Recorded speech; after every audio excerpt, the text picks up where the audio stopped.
श्री राम राम रघुनंदन राम राम श्री राम भरताग्रज राम राम श्री राम राम रणकर्कश राम राम श्री राम राम शरणं भव राम राम श्री रामचंद्र चरणं मनसा स्मरामि श्री रामचंद्र चरणं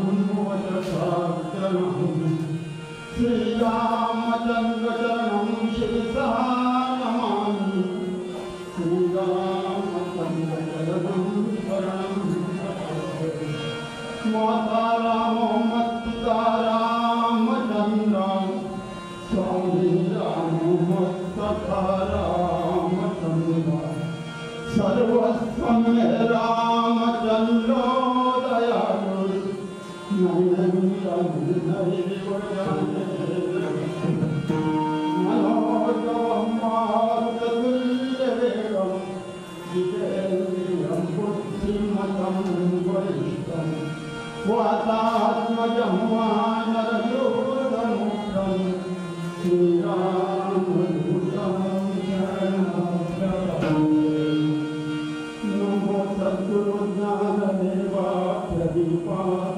नमो सद्गुरु विश्व चैतन्य रूपा नमो सद्गुरु पूर्ण ब्रह्मा परेश नमो सद्गुरु अदंता पूर्णेश नमो सद्गुरु ज्ञान दीपा नमो सद्गुरु सच्चिदानंद नमो सद्गुरु भक्त कल्याण मूर्ति नमो सद्गुरु भास्करा पूर्ण कीर्ति नदर्शकीला स्मरण ओम सकल विद्येन्द्राधीकरण ईश्वरो चरण श्री गुरु नमस्कारो पांडुरंगा करो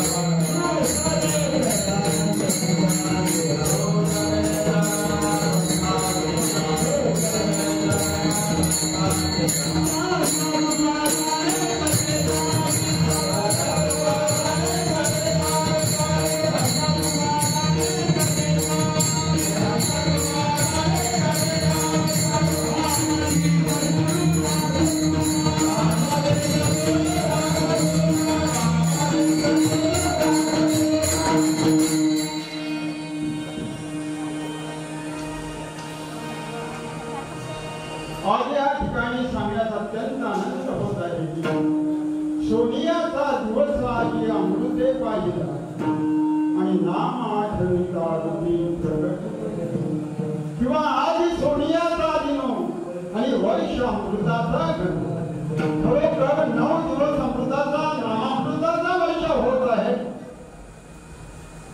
त्या अनंत कोटी ब्रह्मांड नायक प्रभू परमात्मा मर्यादा पुरुषोत्तम राम एकट्याचा नव्हे हा खेळ म्हणून जगताचा मेळ जमू तुम्ही आम्ही सर्वांनी मिळून इथे गेली 78 वर्ष अखंड हरिनाम सप्ताह होत आहे शिवलेचे रोप लागलेले झाली त्याचा वेलू गेला गगनावरी महाराज दक्षिण बाबांच्या कृपा प्रसाद आहे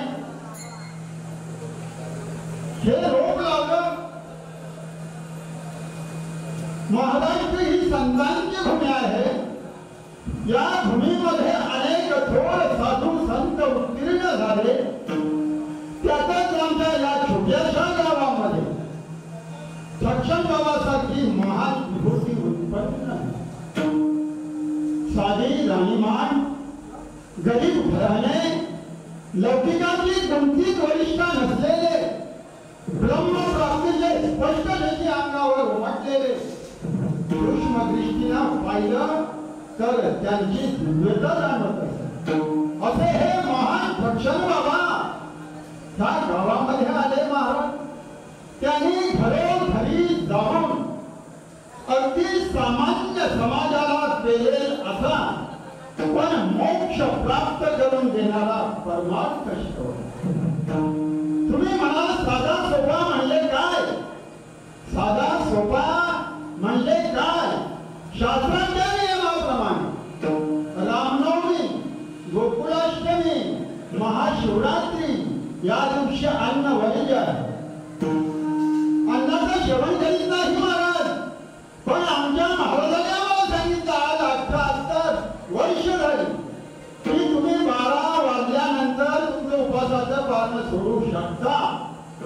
तुम्ही शेतकरी, कामकरी, कष्टकरी लोक आहात म्हणून साधा सोपा परमार्थ शिकवला. त्यांचे कीर्तन म्हणजे श्रोत्याला मेजवानी वाटायची. त्यांचं कीर्तन म्हणजे श्रोत्याला मेजवानी वाटायची. पण ही मेजवानी फार काळ टिकली नाही. गेले दिगंबर विश्वर विभूती आणि राहिल्या त्या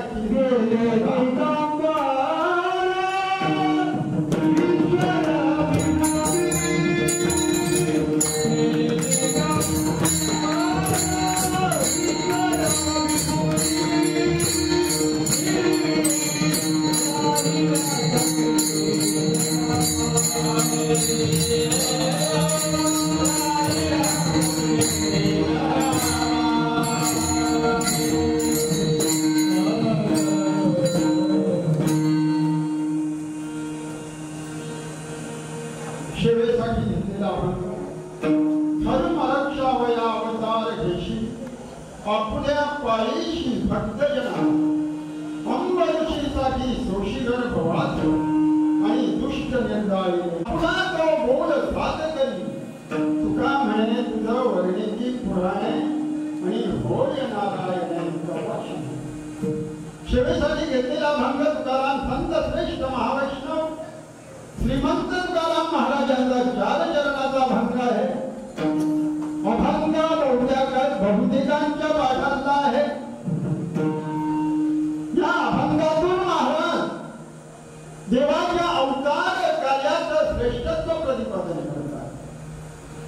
धर्माच्या रक्षणासाठी, अधर्माच्या खंडनासाठी, भक्तांचे लाड पुरवण्यासाठी, भक्तांचे कोड कौतुक करण्यासाठी, त्यांची कामं करण्यासाठी, दुर्जनांचा नाश करण्यासाठी आणि सज्जनांचं रक्षण करण्यासाठी देव युगानुयुगे अवतार धारण करतात. हे अभंगाच्या पहिल्या चरणात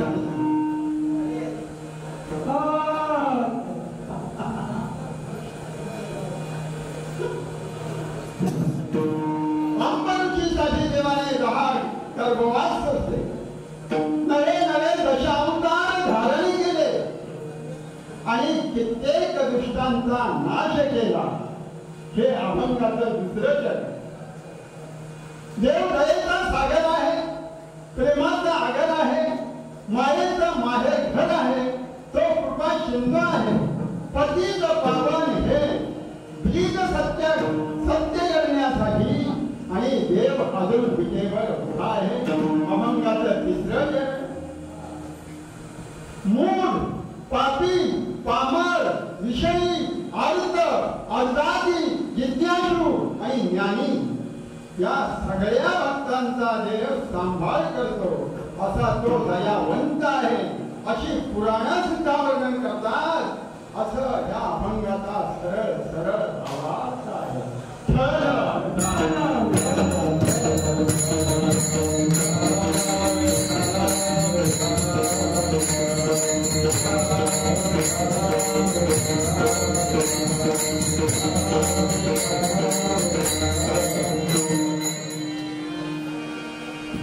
समाजाचा विकास करण्यासाठी, समाजाच्या समृद्धीसाठी, समाजामध्ये सुव्यवस्था आणण्यासाठी, समाजामध्ये शांतता आणण्यासाठी, समाजाच्या सुखासाठी धर्म असतो. धर्म म्हणजे आपल्या अधिकाराबरोबर आपल्या नैतिक कर्तव्याची जाणीव होय आणि हे सत्य साधण्यासाठी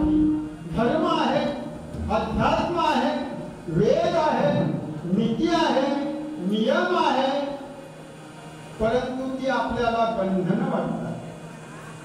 परंतु ती आपल्याला बंधन वाटतात.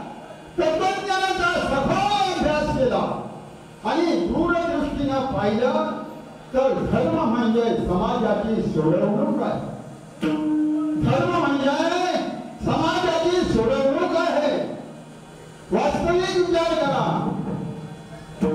शिक्षक विद्यार्थ्यांना अभ्यास सांगतात, शिक्षक विद्यार्थ्यांना अभ्यास सांगतात, नाही केला तर शिक्षा करतात. विद्यार्थ्यांना ती बंधनं वाटतात, विद्यार्थ्यांना ती बंधनं वाटतात. पण विद्यार्थ्यांचा भविष्याचा विचार केला तर त्यातच त्यांचा विकास आहे, त्यातच त्यांची समृद्धी आहे, त्यातच त्यांचा सुख आहे. पर्यायाने अभ्यास आणि नाही केला तर शिक्षा ही विद्यार्थ्यांची सोडवणूक आहे. त्यानुसार हे धर्म म्हणजे आपली सोडवणूक आहे. हिंदू धर्म आपला धर्म आहे, हिंदू धर्म आपला धर्म आहे आणि त्याचं पालन करणं हे आपला आद्य कर्तव्य आहे. धर्माचे पालन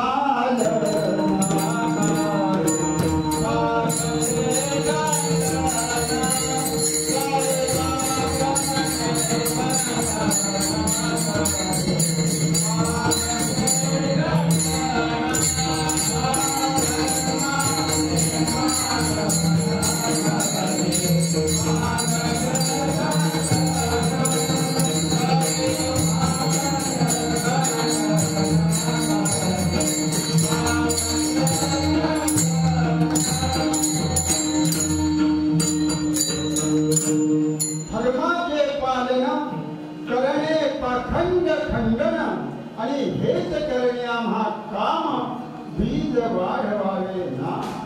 म्हणून हिंदू धर्म आपला धर्म आहे आणि याचं पालन करणं हे आपलं आद्य कर्तव्य आहे.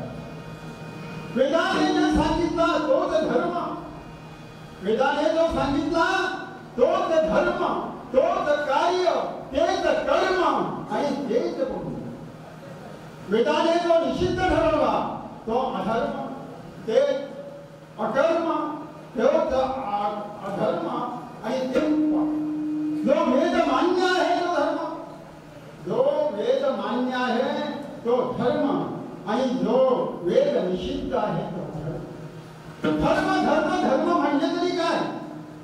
धर्म धर्म धर्म म्हणजे तरी काय? मातृधर्म, पितृधर्म, आचार्य धर्म, अतिथी धर्म, नीती धर्म, न्याय धर्म, बंधू धर्म, माणुसकी धर्म, सर्व धर्म ही परंपरा धर्माने नटलेली आहे. महाराष्ट्राची ही परंपरा ही धर्माने नटलेली आहे. महाराज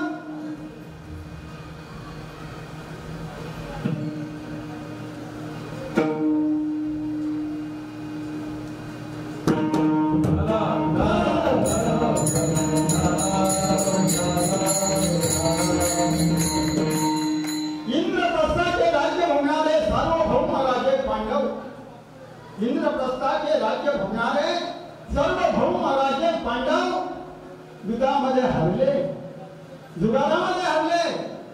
12 वर्ष वनवास, 1 वर्ष अज्ञातवास.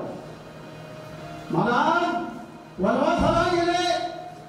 वनवासाला गेल्यानंतर खायला अन्न नाही, पांघरायला वस्त्र नाही, पियाला पाणी नाही आणि आजी हीन दीन दशा पाहून, अशी हीन दीन दशा पाहून द्रौपदी धर्माला सांगते आग लागो तुझ्या धर्माला.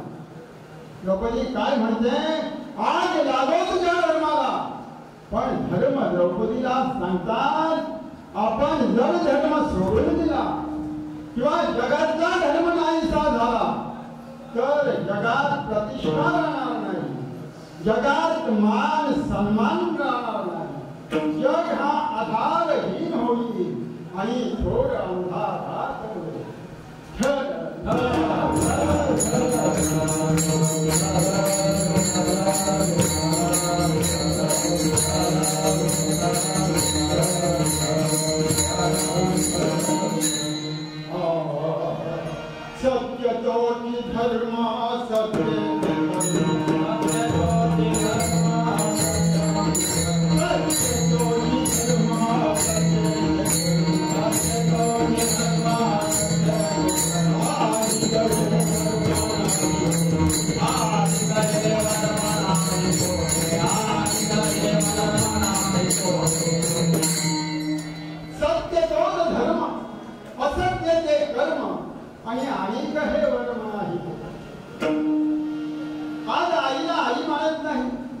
बापाला बाप मानत नाही, बंधूला बंधू माहित नाही, बहिणीला बहीण मानत नाही. धर्माची महाराज अधोगती, धर्माची अधोगती झाली. महाभारताच्या वनपर्वात, महाभारताच्या वनपर्वात वेदगीता म्हणून एक आलेली आहे. त्याची कौशिक नावाचा महान थोर ब्राह्मण, कौशिक नावाचा महान थोर एक ब्राह्मण, आचार विचार संपन्न असा असलेला, वेदात ध्यानाचं त्याला ज्ञान होतं. वेदात ध्यानाचं त्याला ज्ञान होतं. म्हणून त्याने बघितलं की आपण आपल्या ज्ञानाची परीक्षा घेऊ. म्हणून तो आपल्या आई वडिलांचा त्याग करू तपश्चर्येसाठी वनात निघाला. मदल धर्मदल करीत करीत करीत करीत वनामध्ये गेला. एका रम्य नदी दिली असं त्यांनी स्थळ शोधलं आणि ते एका झाडाखाली तो तपश्चर्या करीत बसला. त्या झाडाखाली तपश्चर्या करीत बसल्यानंतर बऱ्याच वेळा त्याची समाधी उतरली आणि तो शुद्धीवर आल्यानंतर त्या झाडावर एक बगळी होती महाराज. त्या बगळीने त्याच्या अंगावर देहधर्म केला. म्हणजे हल्ली शिकली ती बगळी त्याच्या अंगावर देहधर्म केला. तो वरती बघतो, तो क्रोधाने लाल झाला आणि वरती बघू लागला. पण त्याला समाधान वाटलं की आपली तपश्चर्या फळाला आली, म्हणून त्याला समाधान वाटलं आणि दुःखही झालं की एका अपराध पक्षाचा पण बळी घेतला, म्हणून थोडं वाईटही वाटलं. पुढे त्याचं मन तिथे रमत नाही, पुढे त्याचं मन तिथे रमत नाही. म्हणून तिथून तो निघाला. मदल करीत करीत करीत करीत एक नगर दिसला आणि त्या नगरामध्ये तो एक नगर दिसला आणि त्या नगरामध्ये तो गेला. तिथे एक त्यांनी संपन्न असं घर पाहिलं आणि संपन्न असं घर पाहिलं आणि भिक्षा पुकारली. जय अलग निरंजन माझी भिक्षा. घरात एक पतिव्रता स्त्री होती. तिचे पतिदेव काहीतरी कामानिमित्त बाहेर गेले होते. त्या पतिव्रते स्त्रीनं भिक्षापात्र घेतलं, त्या भिक्षा घेतली आणि अशी निवड देतो तेवढ्यात तिचे पतिदेव आले. पतिदेव आल्यानंतर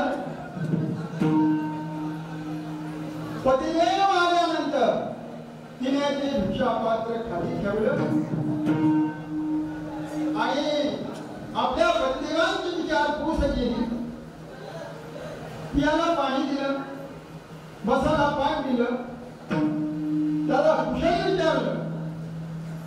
हा अतिथी दाराजवळूनच बघतो. बऱ्याच वेळेनंतर त्या पतीचं काम करून नंतर ती पतिव्रता स्त्री आपली भिक्षापात्र घेतली आणि त्या अतिथीच्या जवळ आली, त्या ब्राह्मणाच्या जवळ आली. तो ब्राह्मण तिला म्हणतो, तुला काही अतिथीची धर्म कळतो का? तुला काही अतिथीची धर्म कळतो का? अतिथीच्या शापाला इंद्रादी देव म्हणतात. अतिथीच्या शापाला इंद्रादी देव म्हणतात. आणि तुम्ही नाच त्या पतिव्रते स्त्रीनं सांगितलं, पती हे माझं आद्य दैवत आहे आणि तोच माझा धर्म आहे. पतिव्रता धर्म हा सर्वश्रेष्ठ धर्म आहे आणि ते आचरण करणं हे माझं आद्य कर्तव्य आहे. तो महाराज म्हणतो की ही आपल्याला ज्ञान शिकवतो म्हणून तो तिच्याकडे डोळे वटारून बघायला लागला. त्या पतिव्रते स्त्रीकडे डोळे वटारून बघायला लागला. पण ती सहज बोलली, महाराज डोळे वटारून बघू नका, मी काय तुमच्या नजरेमध्ये मरून पडायला बघेल नाही. तुमच्या नजरेमध्ये मरून पडायला काही बघेल नाही. तो थंडगार झाला की बिनतारी संदेशाने तिला कसं काय समजलं. बिनतारी संदेशानं तिला कसं काय समजलं म्हणून त्यांच्या बऱ्याच गोष्टी झाल्या. नंतर त्यांनी सांगितलं, तुला जर धर्माचं खरं ज्ञान हवे असेल तर या मिथिला नगरीमध्ये जा आणि तिथे धर्मव्याज नावाचा खाटीक आहे आणि त्याला तू जाऊन विचार. तुला धर्माचं सर्व हकीकत सांग, तुला खरा धर्म सांग. धर्म म्हणजे काय हा तुला पटवून सांग. म्हणून तो तिथून मदर विचारी झाला. आता तो धर्मव्याज नावाचा खाटीक डुकरा बकऱ्याचं मांस विकणारा. तुपाची वेळ होती महाराज, गर्दी कमीच होती, परंतु त्याला ओळखलं की हा माणूस आपल्याकडे येत आहे म्हणून तो सहज बोलला, महाराज त्या पतिव्रते स्त्रीनं तुम्हाला माझ्याकडे पाठवलेलं आहे हे मला माहित आहे. त्या पतिव्रते स्त्रीनं तुम्हाला माझ्याकडे पाठवलेलं आहे हे मला माहित आहे. पण जरा थांबा. नंतर त्यांनी त्याला घरी नेलं. बरीच त्यांची बोलचाल झाली. नंतर तो म्हणाला, तुला खरा धर्म कळला. खरा धर्म मातृधर्म पितृधर्म.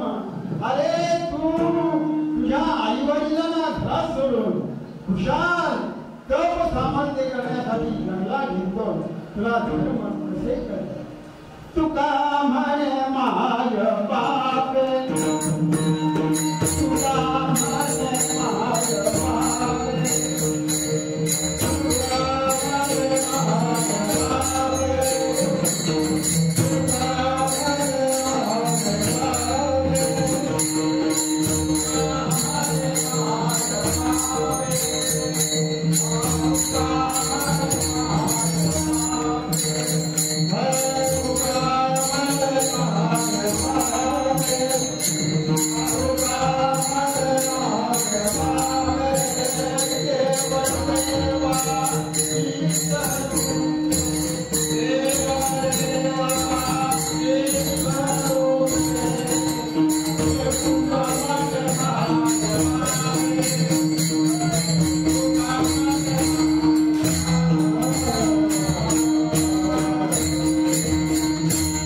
म्हणे माझ बापे, तुका म्हणे माझ बापे,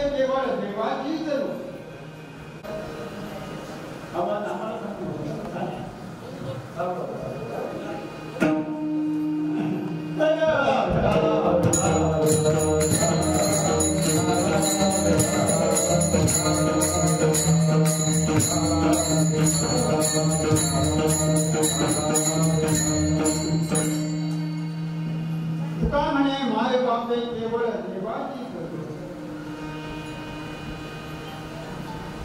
गाडगे महाराजांनी पंढरपूरच्या 22 वाऱ्या केल्या. गाडगे महाराजांनी पंढरपूरच्या 22 वाऱ्या केल्या. देव गोळा का काळा बघितला नाही. या गणितला त्या गणितला त्या गणितला लोक सांगत, महाराज तुम्ही 22 वाऱ्या केल्या मंदिरात.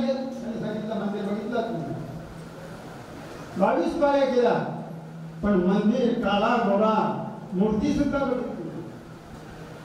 तो सांगा असं का. त्यांनी सांगितलं तुमच्या देवाला आंघोळ कोण करतो. त्यांनी सांगितलं तुमच्या देवाला कपडा कोण घालतो? नाही. तुमच्या देवाला नैवेद्य कोण दाखवतो? ज्याची कपडे त्याला घालता येत नाही, ज्याची अंघोळ त्याला करता येत नाही, ज्याचा नैवेद्य कावळी कुत्री खातात त्याला तर हकीत नाही. ज्या आई वडिलांनी तुम्हाला लहानाचं मोठं केलं, त्यांच्या अंगाला कातडी चिकटली, हजांची काळे केली आणि त्यांची पूजा सोडून तुम्ही इथे येता. तुकाराम महाराज म्हणतात, तीर्थी धोंदा पाणी देव रोगला सच्चे. तीर्थी धोंदा पाणी देव रोकला शक्ती. माऊली सांगतात, गेले ते भेटे भूत ते मानिले भगवंत आणि हा भक्ती योग निश्चित झाला. तुका म्हणे अवघी देवाची रूपे. जनता जनार्दन हा देव म्हणून आपल्या धर्माची हे अशी अधोगती झाली. आणि अशा धर्माला जेव्हा जेव्हा धर्माला ज्वानी आली, जेव्हा जेव्हा धर्माचं अधोगतन झालं, जेव्हा जेव्हा धर्म अधोगतीला गेला, तेव्हा तेव्हा प्रभू परमात्मा अवतार धारण करतो, दुष्टांचा वध करतो आणि सज्जनांचं रक्षण करतो. हेच अभंगाचं पहिलं जन्म. धर्म रक्षावया अवतार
धर्माचे रक्षण करण्यासाठी, अधर्माचे खंडन करण्यासाठी, आपल्या भक्तांचं तोड कौतुक करण्यासाठी, त्यांची कामं करण्यासाठी देव अवतार.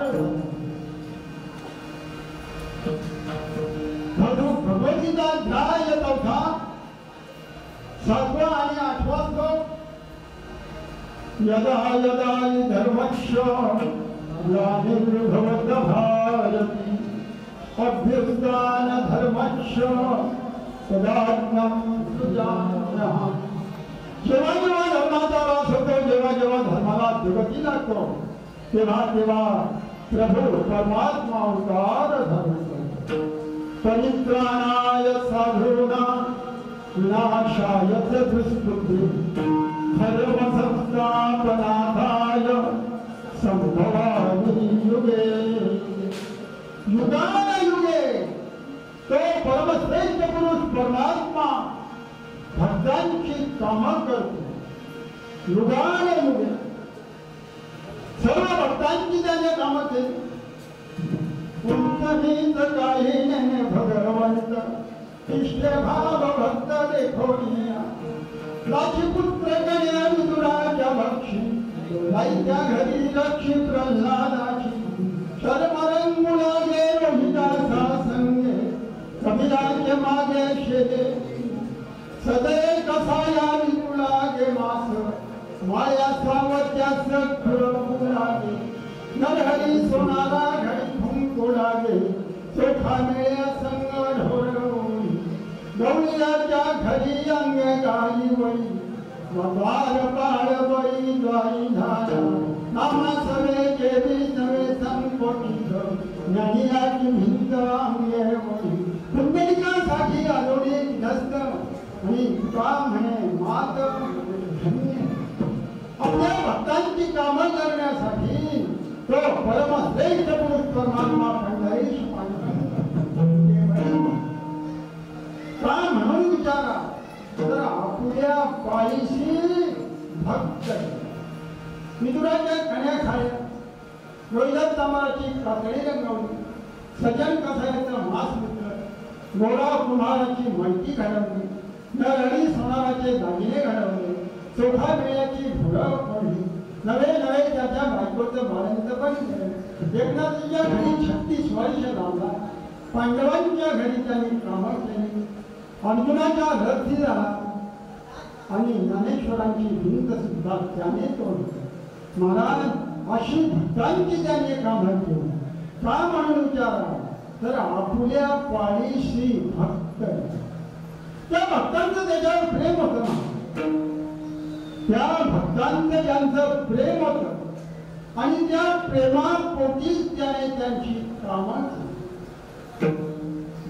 प्रेम प्रेम म्हणजे तरी काय प्रेम म्हणजे निष्ठा प्रेम म्हणजे सत्यता प्रेम म्हणजे स्वतःचा विसर आणि प्रेम म्हणजेच परमेश्वर एक पुढे सांगतो ज्ञानाने बद्ध आहे तो मुक्त होतो ज्ञानाने बद्ध आहे तो मुक्त होतो पण प्रेमाने मुक्त परमात्मा बद्ध करतो पुंडलिकाच्या प्रेमाला पावरून भक्तीला भरून तो परमश्रेष्ठ पुरुष परमात्मा पंढरीश पांडुरंग अजून देवर उभा आहे काय म्हणून विचाराल तर प्रेम प्रेम हे मानवाचं गीत असून जीवाला डोलविणारं संगीत आहे प्रेम पवित्र आहे परंतु वासना दुष्ट प्रेम हे मानवी वृक्षाला आलेलं मोहर आहे तर विषय वासना ही त्यावर पडलेली कीड आहे मैत्रीच्या वृक्षाला सुद्धा प्रेमानुरूपाने शिंचण द्यावं लागतं प्रेम आणि धर्म माणसाला असतात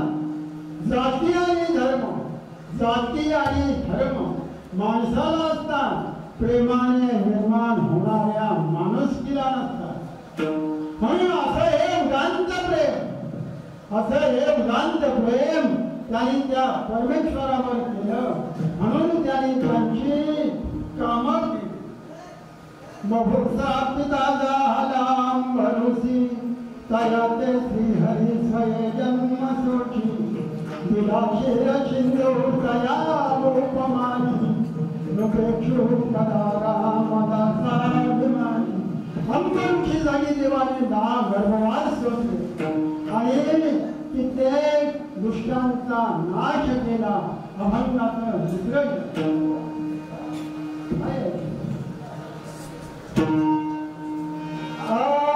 अंबरुसी साती जन्म अंबरुसी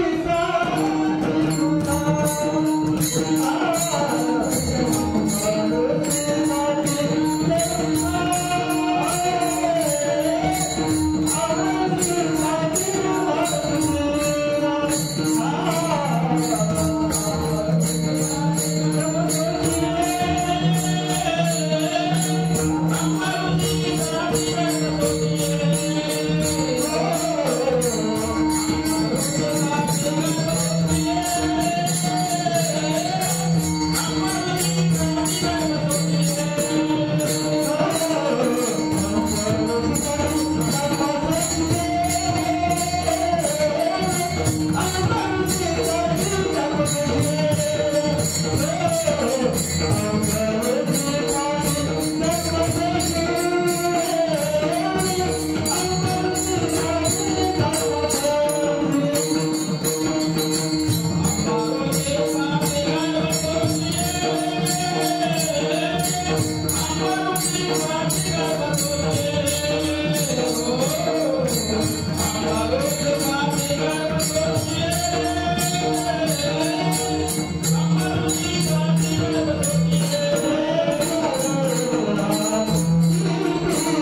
अंबरीश हा महान थोर राजा होऊन गेला.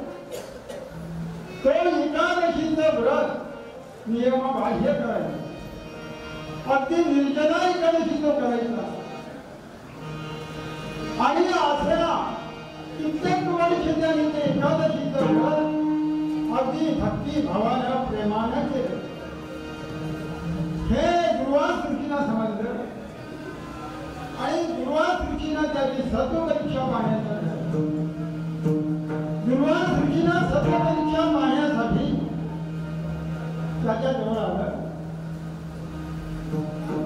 त्यांनी सांगितलं, महाराज आज एकादशी आहे, तुमच्या जवळ मी प्रार्थना सोडणार आहे म्हणून मी तुमच्या जवळ आलेलो आहे. त्यांनी सांगितलं ठीक आहे. आणि म्हणून दुर्वास ऋषी स्नानासाठी नदीवर गेले. परंतु पारणे सोडण्याची वेळ झाली तरी मुद्दाम परत आले. पारणे सोडण्याची वेळ झाली तरी मुद्दाम परत आले. राजाने बरीच वाट पाहिली आणि आता आपलंही पारणं सोडायची वेळ जाईल म्हणून त्यानं एक तुळशीचं पाणी घेतलं आणि तीर्थ प्राशानी केलं. तेवढ्यात दुर्वास ऋषी आले. सांगितलं, माझ्या अगोदर तू व्रत सोडलं म्हणून त्याने त्याला शाप दिला की तुला 10 गर्भवास फसवले. पण त्या अंबरीश राजाचं सुदर्शन चक्र रक्षण करीत असल्यामुळं ते सुदर्शन चक्र दुर्वास ऋषींच्या पाठीमागे. दुर्वासाला पळता भुई थोडी झाली. स्वर्ग मृत्यू पाताळ सर्व त्याने पाहिलं, परंतु सुदर्शन चक्र काही पाठ सोडित नाही. शेवटी ते विष्णूच्या जवळ गेले आणि सांगितलं, महाराज हे सुदर्शन चक्र शांत. प्रत्यक्ष परमेश्वराने सांगितलं, मी भक्ता अधीन आहे म्हणून तू त्याच्या जवळ. म्हणून दुर्वास ऋषी त्या अंबरीश राजाला शरण आले आणि त्यांनी चक्र त्यांचं शांत. तेवढ्या तिथं प्रत्यक्ष परमात्मा तयार झाले. त्यांनी सांगितलं, तू घाबरू नको, तुझे 10 गर्भवास मी स्वतः असं त्याला वचन दिलं. म्हणून अंबरीशीसाठी सृष्टिगर्भवास आणि दुष्ट 10 गर्भवास असणे. मत्स्य कच्छ वराह नरसिंह वामन यज्ञाक्ष परशुराम राम कृष्ण बौद्ध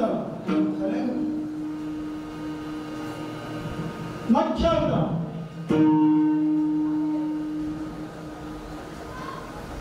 हयग्रीव नावाच्या राक्षसानं ब्रह्मदेवाजवळून वेद चोरून नेले. जगाचा हाकार मारला. ते विष्णूला शरण गेले.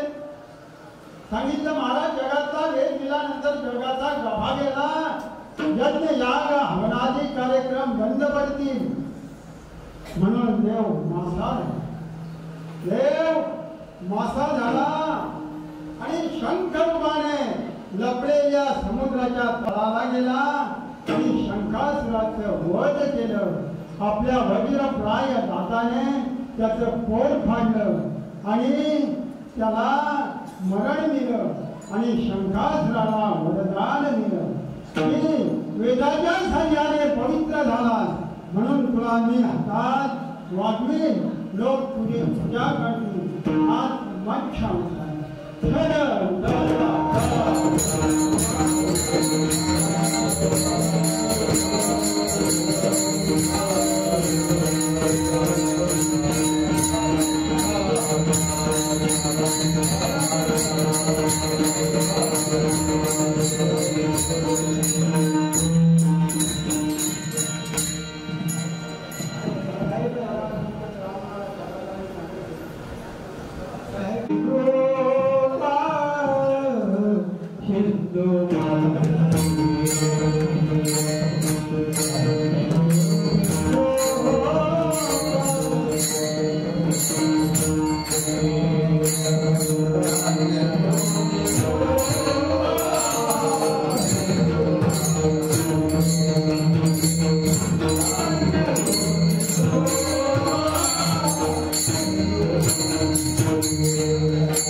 पद्धतीप्रमाणे भूमी करूया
पहिला मान कौशल्याला दिला म्हणून कैकेयीला राग आला आणि तिने प्रसादाचा त्याग केला. थालीने झडपून नेऊन अंजनीच्या घरी आणला. म्हणून या दोघींनी सुमित्रा आणि कौशल्या यांनी दोघींनी आपापला अर्धा अर्धा वाटा हा कैकेयीला दिला. कैकेयीला दिल्यानंतर तिनेही राण्या गर्भवती राहिल्या. गरोदर राहिल्या. तिनेही राण्या गरोदर राहिल्या. नंतर कुलगुरू वशिष्ठाने सांगितलं, राजा दशरथा कुलगुरू वशिष्ठ सांगेन रूपवता सांगेन रूपवता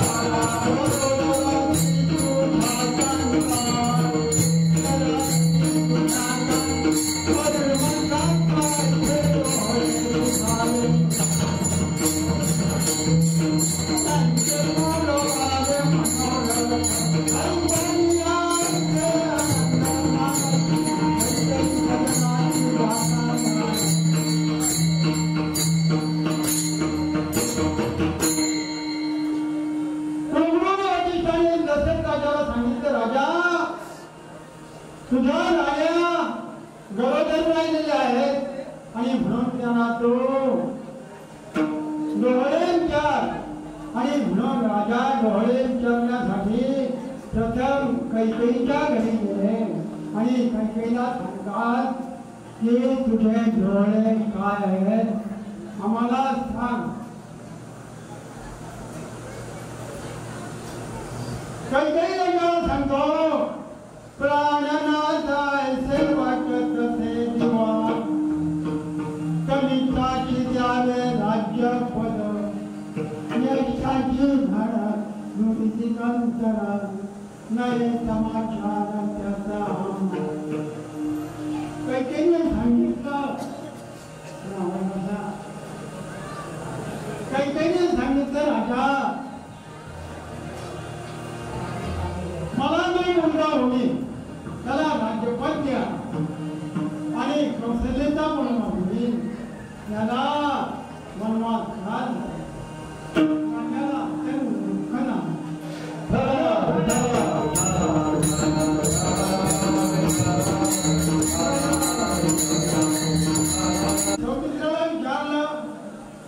तुझं काय आहे आम्हाला तुझे घोडे आम्हाला सांग आणि सौमित्राने सांगितलं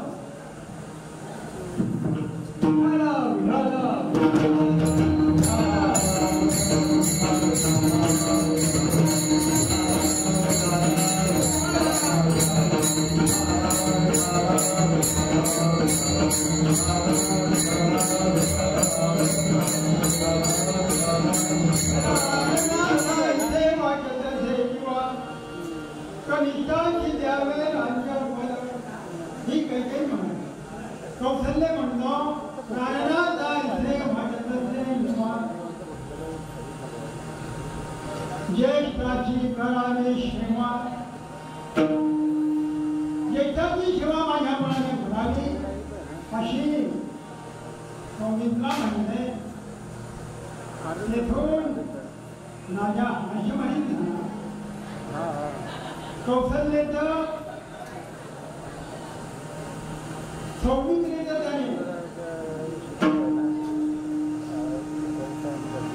मानपान केलं आणि कौशल्याच्या मंदिरात दशरथ राजा तेथून निघाला कौशल्याच्या मंदिरी झाला. कौशल्याच्या मंदिरामध्ये आणि तिथं बघतो तो कौशल्या त्याने सांगितलं महाराज तुझे डोळे आम्हाला काय आहेत सांग. परंतु कौशल्या बोलत नाही हलत नाही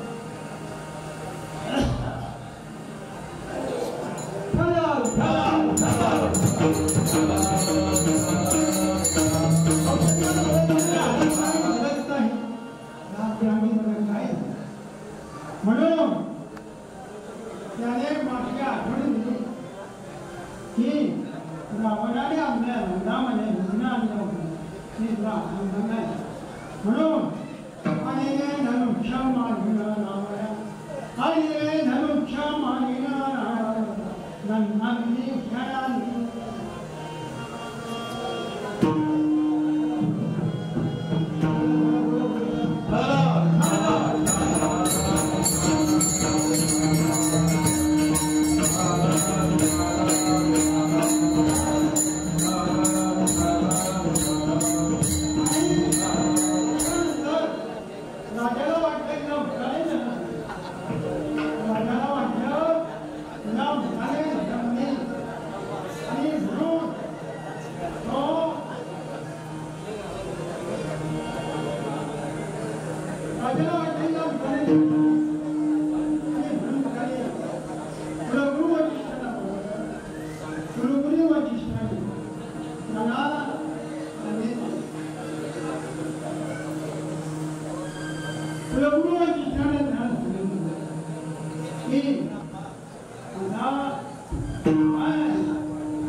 Thank